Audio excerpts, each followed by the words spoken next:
Hello friends, বাইরে নির্মালে তোমাদের প্রত্যেক অভিনন্দন জানাই। আমরা আবার West Bengal central school service কমিশনের অফিসিয়াল ওয়েবসাইটে চলে এসেছি এবং আপার প্রাইমারির যে কাউন্সেলিং চলছে, অর্থাৎ কালকে একটি কাউন্সেলিং হয়েছে, একটি ফেজের কাউন্সেলিং, এবং আজকে আরও একটা ফেজের কাউন্সেলিং হয়েছে। এবং West Bengal central school service commission কিন্তু প্রত্যেকটা কাউন্সেলিংয়ের আপডেট এক্ষেত্রে আমি দেখতে পাচ্ছি যে দিয়ে দিচ্ছে। তো এটা একটা খুবই ভালো দিক এবং এক্ষেত্রে বোঝা যাবে যে কোন স্কুলগুলো অলরেডি বুকড হয়ে গেছে এবং কোন স্কুলগুলো এখনও রয়ে গেছে। দেখো, প্রথম ফেজের যে কাউন্সেলিং, অর্থাৎ 3 তারিখে যে কাউন্সেলিং হয়েছে, মোস্ট প্রবাবলি সেক্ষেত্রে 141 জন ক্যান্ডিডেটকে ডাকা হয়েছিল, কিন্তু তার মধ্যে 40 জন ক্যান্ডিডেট এক্ষেত্রে অ্যাবসেন্ট ছিল এবং সেই কারণের জন্য অনেক স্কুল এক্ষেত্রে হয়তো ফাঁকা আছে এবং সেই কারণের জন্যই যারা ওয়েটিং লিস্টে তোমরা যারা আছো, তো তাদের ক্ষেত্রে কিন্তু চাকরি পাওয়ার একটি প্রবল সম্ভাবনা রয়েছে। তো এই হিসাবে আগে প্রথমে আমি তোমাদেরকে দেখাবো যে কিভাবে প্রত্যেকটা কাউন্সেলিংয়ের পরে কিভাবে সেন্ট্রাল স্কুল সার্ভিস কমিশন কিভাবে টোটাল বিষয়টা আপডেট করছে, আগে তোমাদেরকে দেখাবো। দেখো, তার আগে একটু দেখে নাও যে এক্ষেত্রে বেশ কতগুলো নোটিশ আছে। তো প্রথম নোটিশে আমরা এক্ষেত্রে চলে যাই, click here two view the notice. তো এই নোটিশে আমরা দেখতে পাচ্ছি যে এই যে পিওর সায়েন্স আছে আপার প্রাইমারি, অর্থাৎ ইংলিশ মিডিয়াম, 3 তারিখে এই কাউন্সেলিং হয়েছে, মানে গতকাল এই কাউন্সেলিং হয়েছে। এবং পিওর সায়েন্স হিন্দি মিডিয়াম স্কুলে কাউন্সেলিং হয়েছে এবং তেলেগু মিডিয়াম স্কুলে এবং উর্দু মিডিয়াম স্কুলে কাউন্সেলিং হয়েছে। আবার 4 তারিখ মানে আজকে হিস্ট্রির কাউন্সেলিং হয়েছে। তো যাই হোক, এক্ষেত্রে আমরা দেখতে পাচ্ছি যে পিওর সায়েন্সের যে ইংলিশ, হিন্দি, তেলেগু এবং উর্দু মিডিয়ামে যে কাউন্সেলিং হয়েছে 3 তারিখে, মানে গতকাল যে কাউন্সেলিং হয়েছে, তো এই কাউন্সেলিংয়ে কোন স্কুলগুলো ক্যান্ডিডেটরা নিয়েছে, তো এবার আমরা সেটা দেখে নেব। দেখো, এক্ষেত্রে তোমরা কিভাবে টোটাল বিষয়টাকে অ্যানালাইসিস করবে। কাউন্সেলিং প্রসেস কিন্তু খুব গুরুত্বপূর্ণ, মানে কাউন্সেলিংয়ের প্রিপারেশানটাও কিন্তু এক্সামিনেশনের মতোই গুরুত্বপূর্ণ বলতে পারি। এখানেও যে কোন স্কুলগুলো বুকড হয়েছে, মানে কাউন্সেলিংয়ের মধ্য দিয়ে ক্যান্ডিডেটরা কোন স্কুলগুলো নিয়ে নিয়েছে এবং কোন স্কুলগুলো মোটামুটি বাকি আছে, তোমরা লিস্ট দেখলেই তোমরা বুঝতে পারবে। তাহলে যে লিস্ট দিয়েছিল তার মধ্যে যে সমস্ত স্কুলের কোড নাম্বারগুলো এক্ষেত্রে রোল নাম্বার ওয়াইজ অকুপাইড হয়ে গেছে, তার মানে সেগুলোই কিন্তু ক্যান্ডিডেটরা নিয়েছে। তো পরের নোটিশে আমরা চলে যাই। সুতরাং এক্ষেত্রে আবার নেক্সট নোটিশে আমরা চলে যাই। দেখো, click here two view the details. তো এক্ষেত্রে দেখতে পাচ্ছ যে চুজ ডেট অফ কাউন্সেলিং। তাহলে আমরা কি দেখলাম, 3 তারিখে কিন্তু কাউন্সেলিং হয়েছে। এবং চুজ সাবজেক্ট, তাহলে সাবজেক্ট আমরা কি দেখলাম, 3 তারিখে কোন সাবজেক্টের কাউন্সেলিং হয়েছে, পিওর সায়েন্সের কাউন্সেলিং হয়েছে।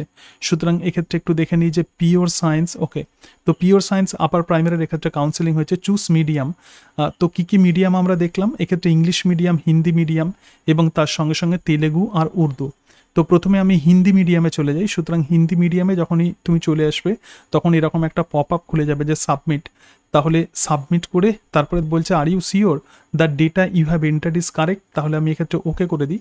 সুতরাং এক্ষেত্রে দেখে নিই যে কারা কারা এক্ষেত্রে নিয়েছে। দেখো, তো ভ্যাকেন্সি কোড এক্ষেত্রে দেখতে পাচ্ছ যে ভ্যাকেন্সি কোড আছে 20464235। তাহলে এই রোল নাম্বার নিয়েছে। বলছে যে the vacancy code and the roll number pair. তার মানে ভ্যাকেন্সি কোড মানে যে স্কুলের, একটা পার্টিকুলার স্কুলের কিন্তু স্পেসিফিক কোড আছে, তো সেটাই হচ্ছে vacancy code and the roll number pair. তার মানে এক্ষেত্রে ভ্যাকেন্সি কোড এবং রোল নাম্বার পেয়ার, একটি করে পেয়ার তোমরা দেখতে পাচ্ছ।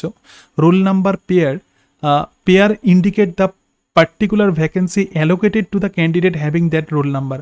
মানে এই রোল নাম্বারের ক্যান্ডিডেট কিন্তু এই কোডের স্কুলকে কিন্তু নিয়েছে। সুতরাং দেখতে পাচ্ছ যে এই ক্যান্ডিডেট কোন স্কুল নিয়েছে, এই যে কোড নাম্বার যে 235, তো সেটা নিয়েছে। তার মানে ওয়েটিং লিস্টের ক্যান্ডিডেটরা কিন্তু এই স্কুলটা আর পাবে না। তারপরে দেখো, এই যে রোল নাম্বার আছে, এই রোল নাম্বার এই স্কুলটাকে নিয়েছে, মানে 261 যে কোড আছে। সুতরাং এক্ষেত্রে দেখতে পাচ্ছ যে এতগুলো স্কুল কিন্তু বুকড হয়ে গেছে। তো 3 তারিখে মোস্ট প্রবাবলি 141 জনকে ডাকা হয়েছিল, তার মধ্যে 40 জন ক্যান্ডিডেট এক্ষেত্রে অ্যাবসেন্ট ছিল টোটাল মিডিয়ামে। তো সেই কারণের জন্য অনেক স্কুল কিন্তু এখনও ভ্যাকেন্ট রয়ে গেছে এবং সেই জন্যই তোমরা যারা ওয়েটিং লিস্টে আছো তাদের কাছে কিন্তু একটা বড় সুযোগ চলে এসেছে যে তোমরা যে ফ্রাস্ট্রেটেড হওয়ার কোনো ব্যাপার নেই। তাহলে তোমাদের কাছে কিন্তু এরকম সুযোগ চলে আসবে। বেঙ্গলি মিডিয়ামে যখন আবার কাউন্সেলিং যখন ডাকা হবে কাউন্সেলিংয়ে, তখন এরকম যদি কোনোভাবে ক্যান্ডিডেটরা যদি অ্যাবসেন্ট থাকে, তাহলে কিন্তু তোমাদের কাছে অনেকটা সুযোগ চলে আসবে। এক্ষেত্রে দেখতে পাচ্ছ যে ভ্যাকেন্সি কোড মানে এই স্কুলগুলো প্রধানত নিয়ে নেওয়া হয়েছে। এবার যদি স্কুল লিস্ট তুমি যদি দেখো, অর্থাৎ West Bengal central school service commission যে স্কুল লিস্ট যেটা পাবলিশ করেছে, তো সেই স্কুল লিস্টগুলো দেখে এবার যেগুলো ধরা যাক নিয়েছে, তো সেগুলো তুমি কেটে দাও। তুমি যে সাবজেক্টে থাকবে, তো সেইগুলোকে তুমি যদি কেটে দাও, তাহলে বুঝতে পেরে যাবে যে এখনও পর্যন্ত কোন স্কুলগুলো ফাঁকা আছে। তাহলে যারা ওয়েটিং লিস্টে তোমরা যারা আছো, তাহলে তোমরা সেই স্কুলগুলোকে তোমরা পরবর্তীকালে চয়েস করবে। কিন্তু বাকি যে সমস্ত স্কুলগুলো ক্যান্ডিডেটরা যেগুলো নিয়ে নিয়েছে সেগুলো তোমার যদি পছন্দেরও স্কুল হয়, তো সেই স্কুল কিন্তু তোমরা পাবে না, কারণ সেগুলো অলরেডি ক্যান্ডিডেটরা নিয়ে নিয়েছে। তো এই যে দিকটা, এটা খুব একটা ভালো দিক আমার মনে হয়, যেক্ষেত্রে সেন্ট্রাল স্কুল সার্ভিস কমিশন এই যে বিষয়টা করছে, তো এটা খুবই খুবই একটা ভালো দিক।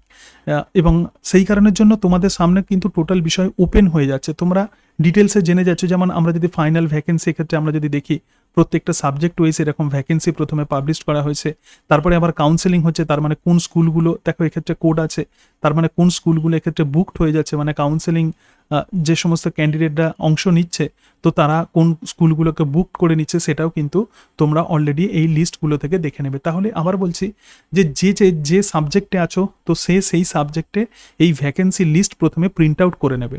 যেমন অ্যারাবিকের যদি তুমি ক্যান্ডিডেট থাকো, তো অ্যারাবিকের এরকম ভ্যাকেন্সি লিস্ট তুমি প্রথমেই যে কটা পেজ আছে, তো সেই কটা পেজ প্রথমে প্রিন্ট আউট করে নেবে। অবশ্যই কিন্তু হার্ড কপি রাখতে হবে, সফট কপির মধ্য দিয়ে কাজ করবে না।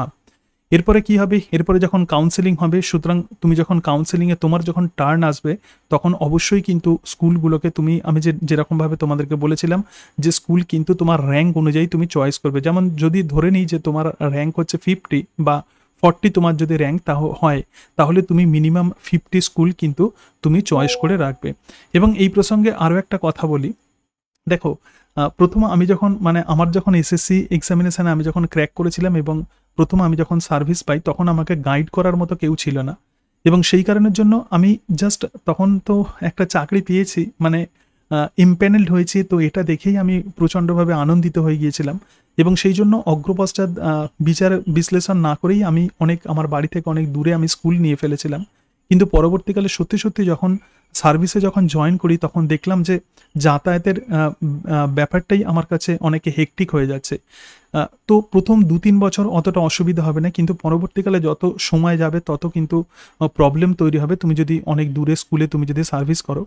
তো সেই কারণের জন্য এখন এই মুহূর্তে তোমরা যারা আপার প্রাইমারিতে তোমরা যারা ক্র্যাক করেছো, এবং যাদের কাউন্সেলিং এখনো হয়নি, যেমন বেঙ্গলি মিডিয়ামে ম্যাক্সিমাম তোমরা ক্যান্ডিডেট আছো, বেঙ্গলি মিডিয়ামের ক্যান্ডিডেট, তোমাদের যেহেতু কাউন্সেলিং হয়নি, তো সেই কারণের জন্য তোমরা কিন্তু এই লিস্টগুলো তোমরা নিয়ে নেবে, এবং নিয়ে আমি যে ভুলটা করেছিলাম সেই ভুলটা তোমরা করবে না। কীরকম, যেমন প্রত্যেকটা স্কুলে দরকার হলে তুমি যাওয়ার চেষ্টা করবে, প্রত্যেকটা স্কুলের লোকেশন তুমি দেখে নেবে, এবং দেখে নিয়ে তারপরে তুমি মাইন্ড সেট করবে যে তুমি অ্যাকচুয়ালি সেই স্কুলকে তুমি সিলেক্ট করবে কিনা। দরকার হলে তুমি যাও, মানে দেখো এই পুজোর সময়টা ছুটি থাকবে, সুতরাং অনেকেই তোমরা সময় পাবে, তাহলে তুমি যে স্কুলগুলোকে তুমি জয়েন করতে চাও, তো সেই স্কুলের লোকেশনটা একটু দেখে নাও। যেগুলো একদম 100% তুমি জানো, তো সেগুলোতে যাওয়ার দরকার নেই, কিন্তু যে সমস্ত স্কুলগুলো একটু আননোন, ধরা যাক তোমার বাড়ি থেকে হয়তো 20-25 কিলোমিটার দূরে, তো সেই সমস্ত স্কুলগুলো গিয়ে তুমি একটু লোকেশন দেখে নাও, যাতায়াত ব্যবস্থা কেমন আছে সেগুলো দেখে নাও, এবং তারপরে তোমরা সিরিয়াল ঠিক করো, তোমার নিজের মতো করে তোমরা সিরিয়াল ঠিক করো।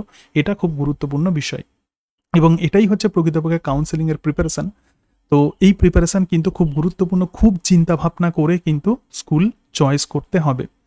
এবং এই প্রসঙ্গে আরও একটু তোমাদেরকে বলি যে তোমরা আমার চ্যানেল অনেকে দেখো, তোমরা যারা এসএসসি এক্সামিনেশন দিচ্ছ, তোমরা অনেকে আমার চ্যানেল দেখো, এবং এরকম কোনো যদি ক্যান্ডিডেট তোমরা যদি থাকো, তোমরা যারা কাউন্সেলিং অ্যাটেন্ড করেছো, এই যে 3 তারিখ এবং 4 তারিখের কাউন্সেলিংয়ে তোমরা অ্যাটেন্ড করেছো, তো কিভাবে তোমাদের কাউন্সেলিং হয়েছে সেটা যদি কমেন্ট বক্সে তোমরা কমেন্ট করো, বা তোমরা কেউ যদি জেনে থাকো যে কিভাবে কাউন্সেলিং হচ্ছে, কাউন্সেলিংয়ের প্রসেস কেমন হচ্ছে, সেটা যদি কমেন্ট বক্সে কমেন্ট করো, তাহলে বাকি ক্যান্ডিডেটদের কিন্তু অনেকটা সুবিধে হবে।